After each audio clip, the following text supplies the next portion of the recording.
ભક્તો હું જો તમને ગમે ન ગમે પણ મારી જે વિચારધારા એ તમને કહું છું. મને મહાપુરુષો પ્રત્યેક બહુ જ ગમે છે. એ સ્વામિનારાયણ સંપ્રદાયના આશ્રિત હોય, એ પ્રભુ રાઘવને માનનાર હોય, ભગવાન કૃષ્ણને માનનાર હોય. उपासना बिलग बिलग होती है मगर साधना की पद्धति एक ही रहती है. પછી બાપુએ પણ ભક્તો સમાજને ખૂબ સારા વિચારો આપ્યા, ખૂબ સારા વિચારો આપ્યા, માનવતાના વિચારો ખૂબ બક્ષ્યા. અને ભક્તો સ્વયં પણ બાવાજીના અનેક સંતાનોને વિના મૂલ્યે મહુવા વિદ્યાભ્યાસ કરાવે છે. પૂજ્ય ભાઈશ્રી ખૂબ સારા વિચારો સમાજને આપ્યા. ભક્તો ઘણી ફેર લોકો શું મને કથા પારાયણની શું જરૂર છે, 5 વર્ષ બંધ કરી દો ખબર પડે હું દિશા થાય. આ કથા પારાયણ 5 વર્ષ બંધ કરી દો તીદી ખબર પડે. પાણી હોય ને ભક્તો, પાણી ત્યારે પાણીની કિંમત ન થાય. વરસાદ ખૂબ વરસે ત્યારે આમ હું આ મંડી પીડ્યો છે બંધ થાય ધારું, પણ 2 વર્ષ બંધ થઈ જાય ખબર પડે, રાડ નાખી જાય. એમ ભક્તો આ બધા મહાપુરુષો સમાજને ખૂબ સારું સારું પીરસે છે. એ પીરસે એટલે ઓછો ઓછો આપણને મહિમા સમજાય, પણ બંધ થાય તો ખબર પડે. ભક્તો સાચું કહું, પૂજ્ય ભાઈશ્રી ખૂબ જ બ્રાહ્મણોને વિનામૂલ્યે ભણાવ્યા છે. એમાં પૂજ્ય ભાઈશ્રીના આશ્રમમાં ભણેલા ઘણા બધા પવિત્ર બ્રાહ્મણો ભક્તો, એક વેસનની, કુટેરની, કુલક્ષણની. ભક્તો આવું સમાજને આપે કોણ? નિસ્વાર્થી મહાપુરુષો જ આપી શકે, બાકી કોઈ ન આપી શકે.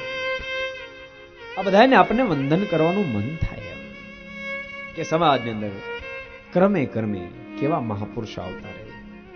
પૂજ્ય ડોંગરેજ મહારાજ જેની પાસે ભક્તો આપણું શિર વંદન કરી જાય. આવા અનેક મહાપુરુષો આવ્યા છે જેણે સમાજને ખૂબ આપ્યો છે ભક્તો. પણ વાત કેવી ખબર છે, વર્તમાન હોય ત્યાં સુધી આપણને મહત્તા ન સમજાય. ગયા પછી લોકો જો ને બાપામાં એમ કરે, બીજાને કરે જ ને ભલામણ. બાપાના કાચના ફોટાનો ચાંદલો કરે, એટલે બરાબર હતા ત્યારે તે પાણી ન પાય, હવે કાચના ફોટાનો શું કામ ચાંદલો કરશે બાપ?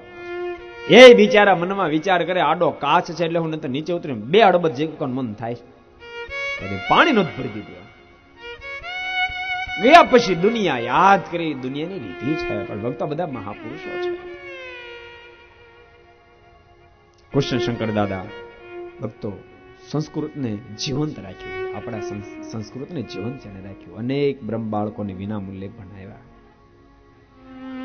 આ બધી મહત્તા ભક્તો આપણે હૃદયમાં હોય ને, જો યાદ રાખજો. તમારે મોજમાં રહેવું છે, આનંદમાં રહેવું છે, તો ક્યારેક બેઠા હો ને એકલા, ત્યારે આ સમાજની અંદર સારા કાર્ય કરનારા મહાપુરુષોને ખાલી યાદ કરજો, યાદ કરજો. તમારું હૃદય આનંદથી છલકાવા મળે છે, છલકાવા મળે છે. ભક્તો તમને ખબર નહીં પડે, આનંદની ભરતીઓ આવવા મળશે. સાચું કહું છું, ક્યારેક મહાપુરુષોના જીવનને યાદ કરજો, એક એક મહાપુરુષોને યાદ કરજો.